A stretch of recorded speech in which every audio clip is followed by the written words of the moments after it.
बांधी है जीवन डोर, बांधी है जीवन डोर।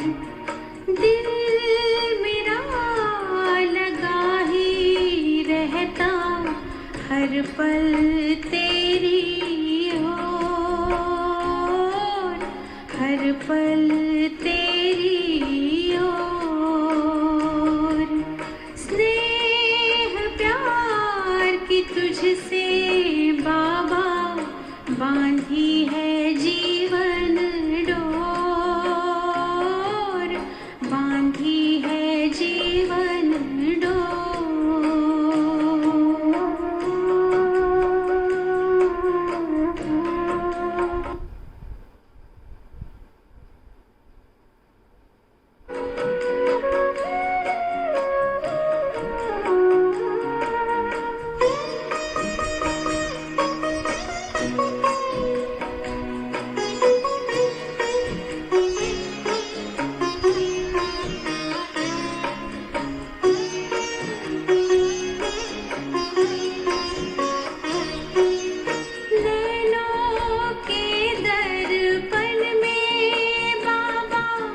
तुझको सदा ही देखूं, क्या से क्या बनाते हो हर पल यही मैं सोचूं, हर पल यही मैं सोचूं। मन आंगन में अब तो बाबा, मन आंगन में अब तो बाबा खुशियों के नाचे मोर, खुशियों के नाचे मोर। स्नेह प्यार की तुझसे बाबा बांधी है जीवन डोर, बांधी है जीवन डोर।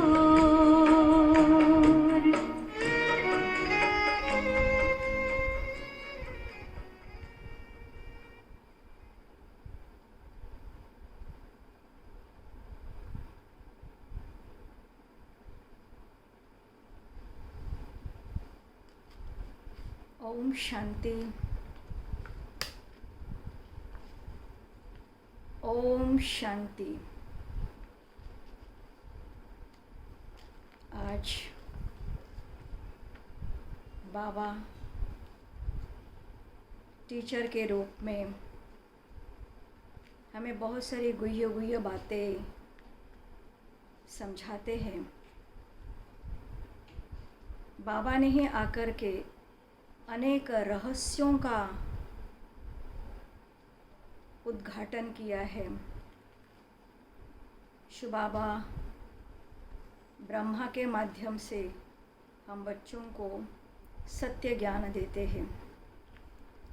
बाबा हम बच्चों को कहते हैं कि बच्चे ये ड्रामा है, और ये ड्रामा कोई लाखों वर्ष का नहीं है, ये केवल 5000 वर्ष का है, और 5000 वर्ष में रिपीट होता रहता है। जैसे बाबा उदाहरण देते हैं कि नाटक में एक्टर्स आते हैं तो साधारण कपड़े पहन करके आते हैं, लेकिन जब पार्ट प्ले करना होता है तो अपने कपड़े चेंज करते हैं, उस अनुसार कपड़े परिधान करते हैं। तो बाबा भी हम बच्चों को कहते हैं कि हम बच्चे भी परमधाम से अशरीरी यहाँ पर आते हैं, और इस ड्रामा में, इस नाटक में हम शरीर रूपी कपड़े पहनकर हम एक्टिंग करने लगते हैं, पार्ट प्ले करने लगते हैं। तो बाबा सदैव कहते हैं कि बच्चे, ये शरीर रूपी वस्त्र है, ये वस्त्र जब तक हमें पार्ट प्ले करना है तब तक ही, उसके बाद इसको छोड़ करके फिर ओरिजिनल स्वरूप में जाना है। ये बाबा याद दिलाते हैं। और इसीलिए बाबा कहते हैं कि बच्चे, कि शिव बाबा निराकार है बेशक, लेकिन निराकार बाबा भी आकर के इस संसार में हमें सत्य ज्ञान देते हैं, लेकिन सत्य ज्ञान देने के लिए भी बाबा को भी शरीर रूपी कपड़े परिधान करने पड़ते हैं। और इसीलिए बाबा कहते हैं जिस तन का वो आधार लेते हैं वो बहुत बहुत भाग्यशाली रथ है, ऐसा बोलते हैं बाबा। बाबा कहते तुम भाग्यशाली रथ नहीं हो, भाग्यशाली रथ वो है जिसने तन को मुझे दे दिया। बाकी हम सभी आत्माएं अपने अपने शरीर रूपी रथ का प्रयोग करके हम इसके द्वारा अपने जीवन को ऊंच बनाते हैं। तो इसीलिए बाबा कहते बलिहारी इस तन की है। तो ये अंतिम जन्म का ये अंतिम तन जो है हमें बहुत ऊंच बनाता है, श्रेष्ठ बनाता है, महान बनाता है। लेकिन भाग्यशाली रथ की जब बात आती है तो केवल ब्रह्मा का तन ही बहुत बहुत भाग्यशाली रथ है। तो इस प्रकार बहुत सारी गुह्य गुह्य बातें बाबा हम बच्चों को बताते हैं। आज हम सुनेंगे बाबा के महावाक्य। बाबा कहते मीठे बच्चे, इस बेहद के नाटक में तुम आत्माओं को अपना अपना पार्ट मिला हुआ है। अभी तुम्हें ये शरीर रूपी कपड़े उतार घर जाना है, फिर नए राज्य में आना है। प्रश्न है, बाप कोई भी कार्य प्रेरणा से नहीं करते, उनका अवतरण होता है। ये किस बात से सिद्ध होता है कि वो प्रेरणा से तो नहीं करते हैं, कार्य नहीं करते हैं, अवतरण होता है। तो बाबा पूछते हैं ये किस बात से सिद्ध होता। तो भक्ति मार्ग में भी हम सब ने कहा बाप को कहते करन करावन हार। प्रेरणा का तो अर्थ है विचार। प्रेरणा से कोई नई दुनिया की स्थापना तो नहीं होती है। बाप बच्चों से स्थापना कराते हैं, माना वो खुद कराते भी है, खुद करते भी है और हमसे कराते भी है। तो इसीलिए करन करावन हार, दोनों कार्य करते। कर्मेंद्रिय बिगड़ तो कुछ करा नहीं सकते, इसलिए उन्हें शरीर का आधार लेना होता है। तो शरीर के द्वारा बाबा हम बच्चों से कार्य कराते हैं। ओम शांति। रूहानी बच्चे रूहानी बाप के सामने बैठे, गोया आत्माएं अपने बाप के सम्मुख बैठी है। आत्मा जरूर जिस्म के साथ ही बैठेगी। आत्मा तो ज्योति बिंदु है, शरीर ना होगा तो कैसे बैठेगी। इसलिए बाबा कहते तन में जब तक है तब तक ये तन के द्वारा कार्य करती है। बाप भी जब जिस्म लेते तभी तो सम्मुख होते हैं। इसको ही कहा जाता है आत्मा परमात्मा अलग रहे बहुकाल, सुंदर मेला रच दिया जब सदगुरु मिला दलाल।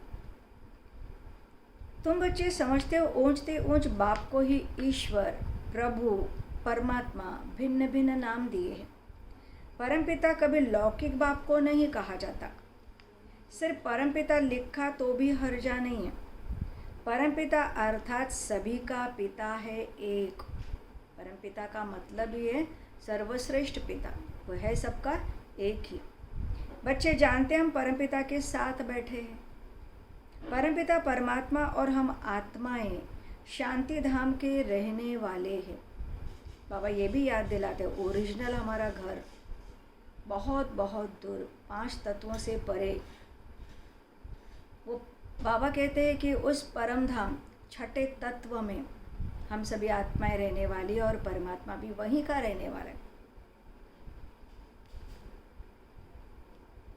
तो बाबा कहते हैं यहाँ पार्ट बजाने आते हैं। सतयुग से लेकर कलयुग अंत तक हमने पार्ट बजाए। ये हो गई नई रचना। रचता बाप ने समझाया कि तुम बच्चों ने ऐसे पार्ट बजाया। कैसे कैसे पार्ट बजाया बाबा हमें समझाते। सतयुग में आए, फिर त्रेता में, फिर द्वापर में, फिर कलयुग में और फिर संगम की वेला आ गई जहाँ पर बाबा सारा क्लियर करके समझाते। आगे ये नहीं जानते थे कि हमने 84 जन्मों का चक्र लगाया है। अभी तुम बच्चों से ही बाप बात करते हैं जिन्होंने 84 जन्मों का चक्र लगाया। सब तो 84 जन्म नहीं ले सकते, ये भी बात है, क्योंकि जैसा जैसा जिसका पुरुषार्थ वैसे वैसे वो जन्म में आते हैं। तो सारे के सारे ही तो 84 जन्म नहीं ले सकते। ये समझाना है कि 84 का चक्र कैसे फिरता है। पर बाबा हमें इसके नॉलेज दे रहे कि ये 84 का ही चक्र 84 से ज़्यादा नहीं है। बाकी लाखों वर्ष की तो बात ही नहीं है। बच्चे जानते हैं हम हर 5000 वर्ष के बाद पार्ट बजाने आते हैं। हम पार्टधारी है। ऊंचते ऊंच भगवान का भी विचित्र पार्ट है। हम तो पार्टधारी, हम तो 84 जन्मों में आते ही हैं, लेकिन परमात्मा का या भगवान का तो बहुत ही विचित्र पार्ट है। वो जन्म मृत्यु के चक्र में न आते हुए भी उसका पार्ट प्ले होता रहता है। ब्रह्मा और विष्णु का विचित्र पार्ट नहीं कहेंगे, दोनों ही 84 का चक्र लगाते। ब्रह्मा भी तो 84 के चक्र में आते, विष्णु भी 84 के चक्र में आते, तो उनका कोई विचित्र पार्ट नहीं है। विचित्र पार्ट जो चित्र नहीं धारण करते, चित्र में नहीं आते, वो विचित्र। बाकी शंकर का पार्ट इस दुनिया में तो है ही नहीं है। त्रिमूर्ति में दिखाते हैं स्थापना, विनाश, पालना। बाबा कहते चित्रों पर समझाना होता है। चित्र जो दिखाते उस पर समझाना है। संगम युग पर पुरानी दुनिया का विनाश तो होना ही है, और विनाश का कार्य कहाँ होता है? संगम युग पर। तो संगम युग पर विनाश होना है। प्रेरक अक्षर भी तो रॉन्ग है। बाबा कहते प्रेरणा करने से कभी कोई सुधर जाएगा क्या, और समझेगा भी कैसे? जैसे कोई कहते हैं आज हमको बाहर जाने की प्रेरणा नहीं। प्रेरणा यानी विचार। प्रेरणा का कोई अर्थ नहीं है। परमात्मा कोई प्रेरणा से काम नहीं करता। वास्तविक देखा जाए तो डायरेक्ट परमात्मा तन का आधार लेकर के हमको समझाते हैं, फिर भी हम समझते नहीं हैं, तो प्रेरणा से हम क्या समझेंगे? न प्रेरणा से ज्ञान मिल सकता है। बाबा आते हैं इन कर्मेंद्रियों द्वारा पार्ट बजाने। करन करावनहार है ना, कराएंगे बच्चों से। जब उनकी महिमा में गाते करन करावनहार है तो ज़रूर कभी आया होगा, और तन का आधार लेकर के हम बच्चों से कार्य कराया भी होगा। शरीर बिगड़ तो कर न सके। इन बातों को कोई भी जानते नहीं, न ईश्वर बाप को ही जानते। ऋषि मुनि भी आदि कहते थे हम ईश्वर को नहीं जानते, न आत्मा को जानते, न परमात्मा बाप को। कोई में ज्ञान नहीं है, किसी में भी ज्ञान नहीं है। अगर उनमें ज्ञान होता तो फिर बाबा को आने की दरकार ही नहीं। बाप है मुख्य क्रिएटर, डायरेक्टर, तो डायरेक्शन भी देते हैं, श्रीमत देते हैं। मनुष्यों की बुद्धि में तो सर्वव्यापी का ज्ञान है, इसलिए वे लोग कहते हैं कि भगवान तो सब जगह पर है, सब में है, मेरे में है, तेरे में है, ऐसा बोलते हैं। तुम समझते हो बाबा हमारा बाबा है। अब हमें पता है परमात्मा का और हमारे साथ संबंध है, पिता और पुत्र के संबंध से जुड़े हुए। वो लोग सर्वव्यापी कह देते, वो बाप समझा ही नहीं सकते, बाप समझ ही नहीं सकते। तुम समझते हो ये बेहद के बाप की फैमिली है। सर्वव्यापी कहने से फैमिली की खुशबू नहीं आती, क्योंकि सर्वव्यापी कहने से बाप और बच्चे का रिश्ता तो नहीं होता, सबके अंदर बाप ही बाप हो गया, तो परिवार की फीलिंग नहीं है यहाँ पर बाबा कहते यहाँ पर बाप और बच्चे का रिश्ता है, तो परिवार है। उनको कहा जाता है निराकारी शिव बाबा, निराकारी आत्माओं का बाबा। शरीर है तब आत्मा बोलती है कि बाबा, हम बाबा भी कह रहे हैं, तो कैसे कहते? हम भी आत्मा तन के अंदर है, आत्मा ने समझ लिया कि ये मेरा पिता है, तब हम कहते हैं ना मुख के द्वारा बाबा। बिगर शरीर तो आत्मा बोल न सके। भक्ति मार्ग में बुलाते आए हैं, समझते वह बाबा दुख हरता सुख करता है। सुख मिलता है सुख धाम में, सुख की चाहना रखते, लेकिन बाबा कहते इस दुनिया में सुख मिल नहीं सकता, क्योंकि सुख है ही नहीं है, न शांति है। तो इसलिए शांति मिलती है शांति धाम में, और सुख मिलता है सुख धाम में। यहाँ है ये दुख, ये ज्ञान तुमको मिलता है संगम पर। पुराने और नए के बीच कलयुग एक तरफ बहुत पुरानी दुनिया, और आने वाली दुनिया सतयुग बहुत नई दुनिया। इन दोनों के बीच में संगम युग पर हमें यह सत्य ज्ञान बाबा कर देते। बाप आते ही तब है जब नई दुनिया की स्थापना और पुरानी दुनिया का विनाश हो जाता है। अभी तुमको बेहद के नाटक के नॉलेज मिलती है। जैसे उन नाटक में एक्टर्स आते हैं तो घर से साधारण कपड़े पहनकर आते हैं, फिर नाटक में आकर कपड़े बदलते हैं, फिर नाटक पूरा हुआ तो वह कपड़े उतारकर फिर घर चले जाते, ओरिजिनल रूप में घर चले जाते। यहाँ तुम आत्माओं को घर से अशरीरी आना होता है। यहाँ आकर ये शरीर रूपी हम कपड़े पहनते हैं। हर एक को अपना अपना पार्ट मिला हुआ है। यह है बेहद का नाटक। अब ये बेहद की सारी दुनिया पुरानी है, फिर होगी नई दुनिया। वह बहुत छोटी, क्योंकि नई दुनिया तो बहुत छोटी होगी, क्योंकि नई दुनिया में जाने का पुरुषार्थ तो सारे तो नहीं करते हैं। बहुत थोड़े होते जो परमात्मा को पहचान करके नंबरवार पुरुषार्थानुसार पद को प्राप्त कर लेते हैं। तो इसलिए बाबा कहते हैं ये तो बहुत छोटी दुनिया है।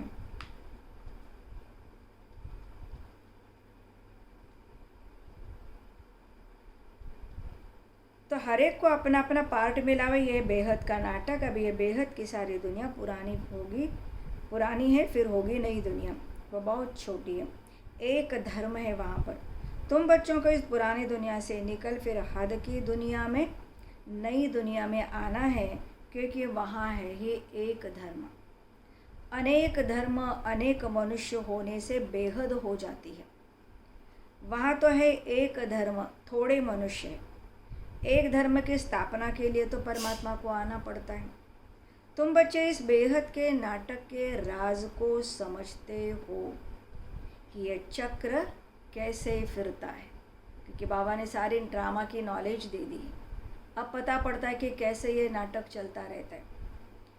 इस समय जो कुछ प्रैक्टिकल में होता है उसका ही फिर भक्ति मार्ग में त्योहार मनाते हैं। संगम युग पर जो जो कार्य होता है, जो हम बच्चे करते हैं, तो उसी का ही यादगार फिर भक्ति मार्ग में त्योहार के रूप में मनाया जाता है। नंबरवार कौन कौन से त्योहार हैं ये भी तुम बच्चे जानते हो। ऊंच ते ऊंच भगवान शिव बाबा की जयंती करेंगे सबसे पहला, क्योंकि जब तक शिव बाबा ना आए तब तक ज्ञान तो दे नहीं सकता। इसीलिए बाबा कहते हैं सबसे पहला त्यौहार तो होना चाहिए शिव के यादगार का शिव जयंती। फिर वो ज्ञान देता है, सत्य गीता ज्ञान देता है तो गीता जयंती हो जाती है। तो इस प्रकार बाबा कहते हैं कि यहाँ पर जो भी तुम करते हो उसका यादगार में भक्ति मार्ग में फिर हम ही मनाते हैं। तो जब यहाँ आए तब तो फिर त्यौहार मनेगा। शिव बाबा पहले पहले आकर गीता सुनाते, अर्थात आदि मध्य अंत का ज्ञान सुनाते, योग भी सिखाते हैं, साथ साथ तुमको पढ़ाते भी हैं। तो पहले पहले बाप आया तो शिव जयंती हुई, फिर कहेंगे गीता जयंती। आत्माओं को ज्ञान सुनाते तो गीता जयंती हो गई। तुम बच्चे विचार करो, त्योहारों को नंबरवार लिखो। बाबा कहते इन बातों को समझेंगे भी अपने धर्म के। जो अपने धर्म का होगा, आत्मा जो इस धर्म की होगी, वही इन बातों को समझेगी। हर एक को अपना धर्म प्यारा लगता है, दूसरे धर्म वालों की तो बात ही नहीं है। भल किसको दूसरा धर्म प्यारा भी हो, परंतु उसमें आ न सके। स्वर्ग में और धर्म वाले थोड़ी आ सकते। झाड़ में बिल्कुल साफ है, जो जो धर्म जिस समय आते फिर उस समय ही आएंगे। पहले बाबा आते हैं, वही आकर राजयोग सिखलाते तो कहेंगे शिव जयंती, सो फिर गीता जयंती, फिर बाबा कहते हैं नारायण जयंती, क्योंकि कृष्ण का जन्म होता है सत्य की दुनिया में। वही जब बड़ा हो जाता है तो नारायण के रूप में आता है, तो नारायण जयंती। वह तो हो जाता है सत्युग। वो भी लिखना पड़े नंबरवार। ये ज्ञान की बातें हैं।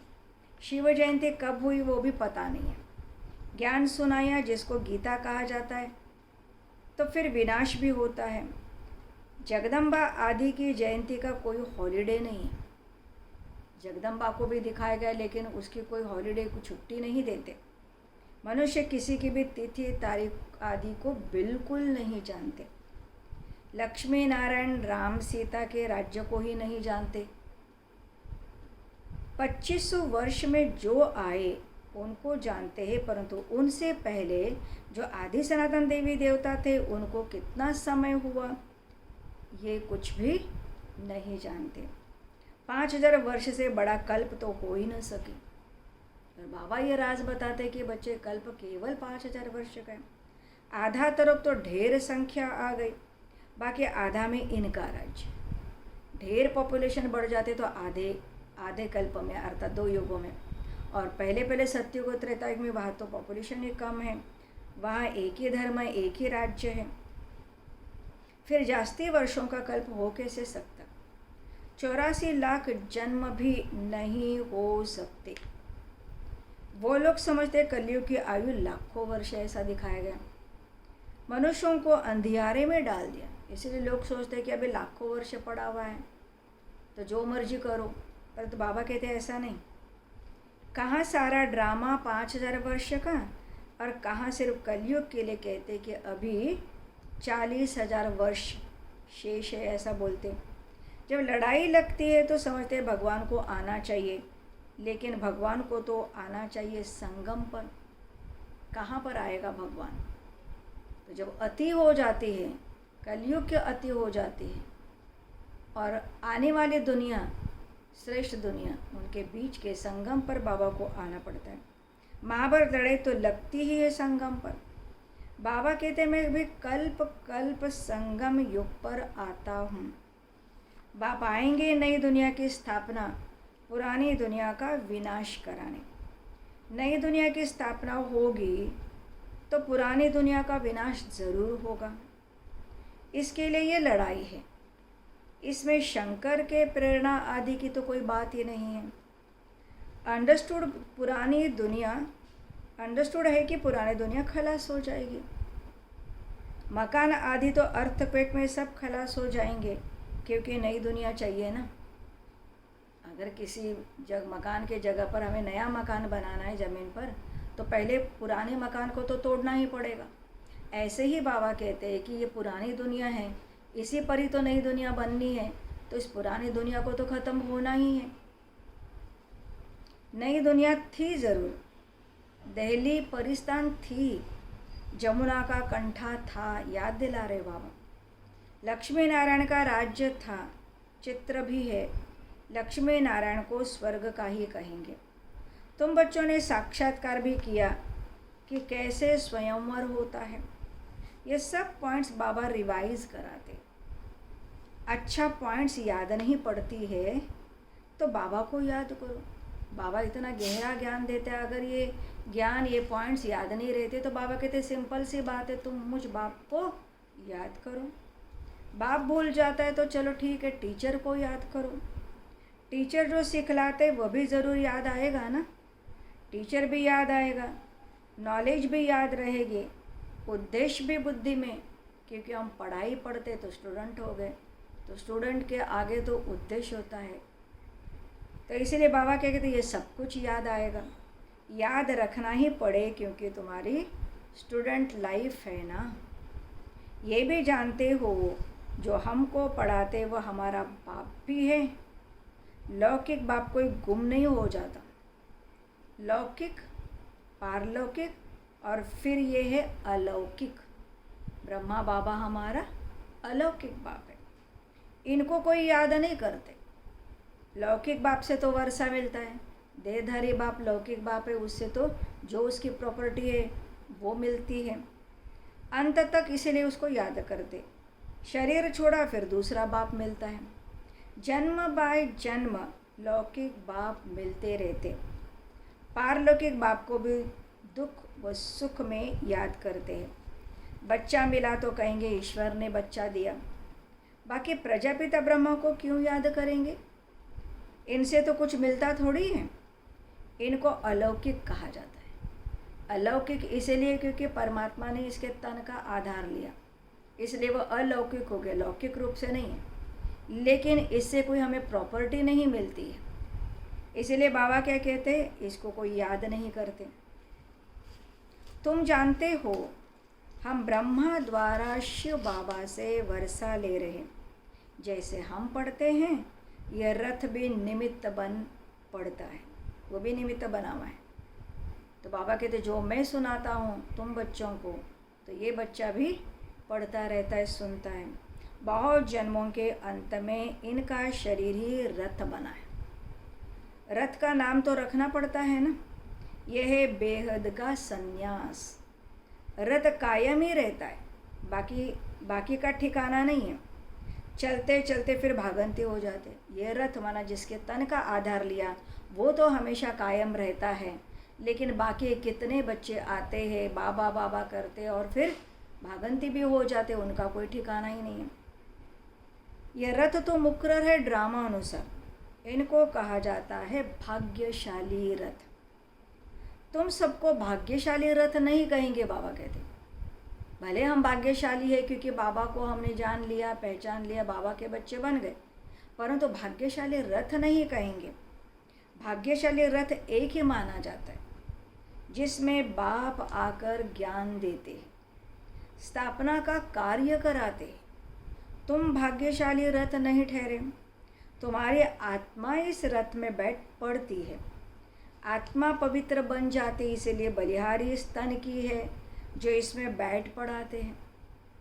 यह अंतिम जन्म बहुत वैल्यूएबल है, फिर शरीर बदल हम देवता बन जाएंगे। इसलिए बाबा ये भी बताते हैं कि शरीर की भी कीमत है, क्योंकि यह अंतिम समय का शरीर है।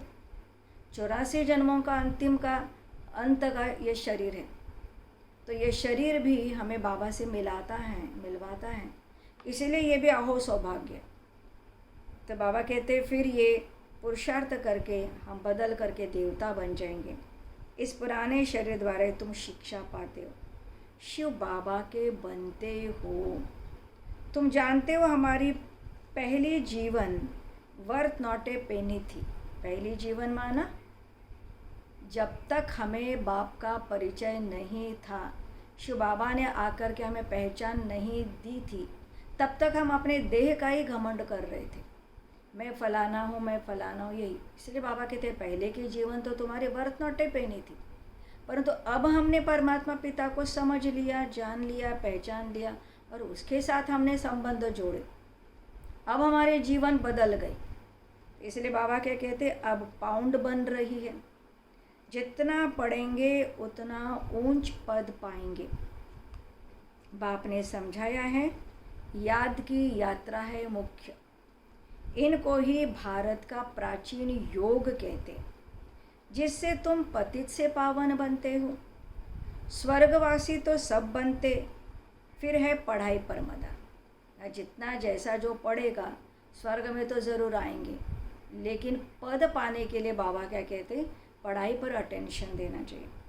तुम बेहद के स्कूल में बैठे हो, तुम ही फिर देवता बनेंगे। तुम समझ सकते हो ऊंच पद कौन पा सकते हैं।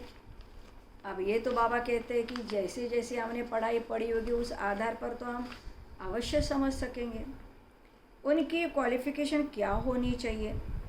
पहले हमारे में भी क्वालिफ़िकेशन नहीं थी। बाबा कहते हैं पहले हमारे में भी ये क्वालिफ़िकेशन नहीं थी। आसुरी मत पर हम चलते थे, अब ईश्वरीय मत मिलती है। आसुरी मत से हम उतरती कला में आ गए और अब ईश्वरीय मत से हम चढ़ती कला में जाते हैं। ईश्वरीय मत देने वाला तो एक ही है, आसुरी मत देने वाले तो अनेक है। तो अनेकों की मत लेते लेते लेते लेते हम नीचे गिर गए। अब एक की मत से हम ऊपर चढ़ते हैं। माँ बाप, भाई बहन, टीचर, गुरु, कितनों की मत मिलती है। अभी तुमको एक की मत मिलती है जो 21 जन्म काम में आती है। तो ऐसे श्रीमत पर चलना चाहिए ना। जितना चलेंगे उतना श्रेष्ठ पद पाएंगे, कम चलेंगे तो कम पद। ये तो जितना और उतने की बात है। जितना हम करेंगे उतना प्राप्त कर लेंगे। श्रीमत है ही भगवान की, ऊंचते ऊंच भगवान ही है। जिसने कृष्ण को ऊंचते ऊंच बनाया, फिर नीचते नीच रावण ने बनाया और फिर इतने नीचे गिर जाते, इतने नीचे गिर जाते कि अधम बन जाते हैं। तो बाबा कहते ये सब कुछ कराने वाला रावण है। बाप गोरा बनाते हैं और रावण हमको आकर सांवरा बनाते हैं। बाप वर्षा देते हैं, वो तो है ही वाइसलेस। देवताओं की महिमा गाते हैं, सर्वगुण संपन्न 16 कला संपूर्ण, संपूर्ण निर्विकारी कहते। सन्यासियों को संपूर्ण निर्विकारी नहीं कहेंगे। सतयुग में आत्मा और शरीर दोनों पवित्र होते। देवताओं को सब जानते हैं, वो संपूर्ण निर्विकारी होने के कारण संपूर्ण विश्व के मालिक बनते हैं। अभी नहीं है वो, फिर तुम बनते हो। अभी वही अब हम विश्व के मालिक बनने के लिए तो पुरुषार्थ कर रहे हैं। बाप भी संगम युग पर ही आते, ब्रह्मा के द्वारा ब्राह्मण बनते। तो बाबा आकर के सबसे पहला धर्म जो है वह ब्राह्मण धर्म की रचना रचते, और वही ब्राह्मण जो पुरुषार्थ करते तो देवता बनते। पर तो बाबा जो धर्म की स्थापना करते वो ब्राह्मणों की। ब्रह्मा के बच्चे तो तुम सब ठहरे, वह ग्रेट ग्रेट ग्रैंडफादर। ब्रह्मा जो है वो ग्रेट ग्रेट ग्रैंडफादर। बोलो, प्रजापिता ब्रह्मा का नाम नहीं सुना है? परमपिता परमात्मा ब्रह्मा द्वारा ही सृष्टि रचेंगे ना, क्योंकि ब्रह्मा का ही तो गायन है, सृष्टि का क्रिएटर, रचयिता। तो इसीलिए बाबा क्या कहते हैं, ब्रह्मा के द्वारा ही तो रचनी पड़ेगी। ब्राह्मण कुल है, ब्रह्मा मुख वंशावली भाई बहन हो गए। या राजा रानी की तो बात ही नहीं है, परिवार की बात है। ये ब्राह्मण कुल तो संगम का थोड़ा समय चलता है। राजाई न पांडवों की है और न ही कौरवों की है। तो ऐसा समय अब चल रहा है जहाँ स्वयं परमात्मा आकर के ब्रह्मा के द्वारा ब्राह्मणों की रचना रच करके सत्य ज्ञान दे रहा है, जिससे फिर वो नई दुनिया, सत्युगी दुनिया आएगी और पुरानी दुनिया का विनाश होगा। इसलिए बाबा कहते बच्चे याद की यात्रा में रहो। अच्छा, मीठे मीठे सिकिलधे बच्चों प्रति माता पिता बाप दादा का याद प्यार और गुड मॉर्निंग। रूहानी बाप की रूहानी बच्चों को नमस्ते। रूहानी बच्चों की रूहानी बाप दादा को नमस्ते नमस्ते। धारणा के लिए मुख्य सार है। पहला पॉइंट, बाबा कहते 21 जन्म श्रेष्ठ पद का अधिकारी बनने के लिए सब आसुरी मतों को छोड़ एक ईश्वरीय मत पर चलना है, संपूर्ण वाइसलेस बनना है। दूसरा पॉइंट है, इस पुराने शरीर में बैठ बाप की शिक्षाओं को धारण कर देवता बनना है। यह है बहुत वैल्यूएबल जीवन, इसमें वर्थ पाउंड बनना है। आज का वरदान है, सर्व संबंधों के सहयोग की अनुभूति द्वारा निरंतर योगी सहज योगी भव। सर्व संबंधों के सहयोग की अनुभूति द्वारा बाबा के साथ सर्व संबंध जोड़ करके हम वो अनुभव करें, उस अनुभूति के द्वारा निरंतर योगी सहज योगी भव। तो बाबा कहते हैं हर समय बाप के भिन्न भिन्न संबंधों का सहयोग लेना अर्थात अनुभव करना ही सहज योग है।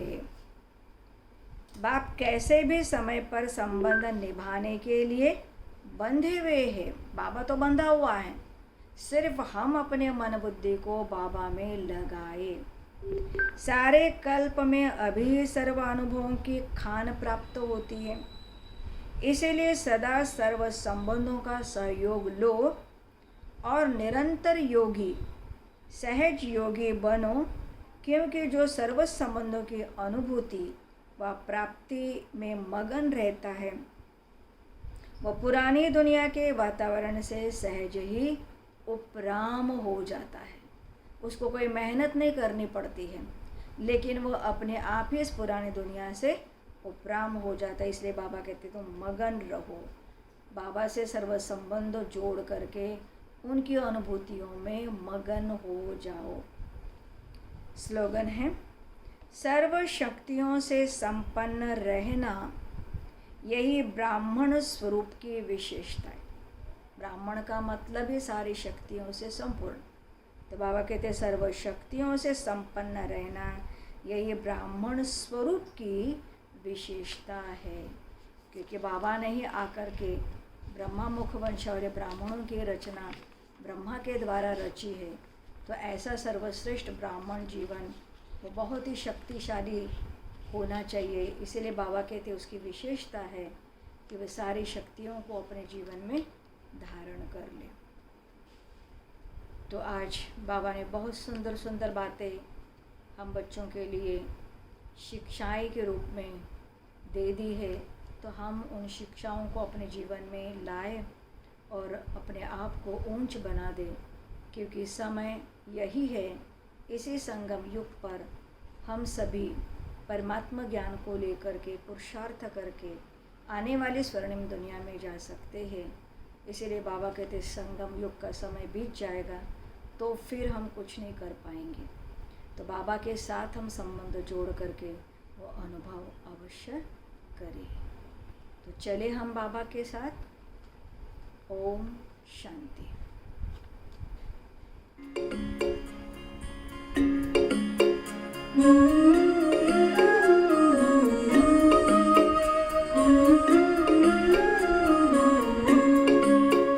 मेरे संग संग चलते बाबा, मेरे संग संग चलते बाबा, मेरे संग संग चलते हैं बाबा, मेरे संग संग चलते हैं बाबा।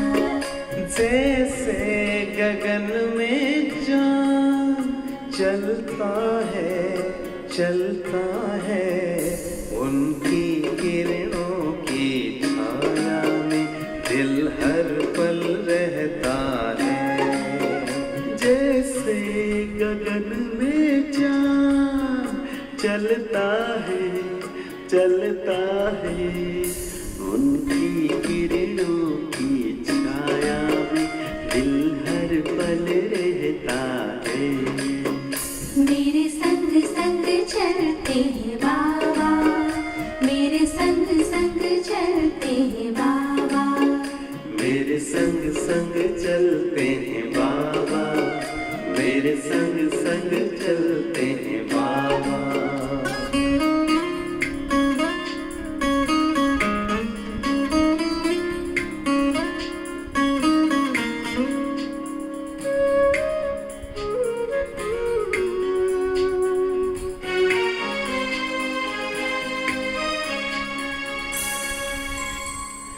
देखूं मैं चकोर की तरह, नाचूं मैं झूमर की तरह, बोलूं मैं कोयल की तरह,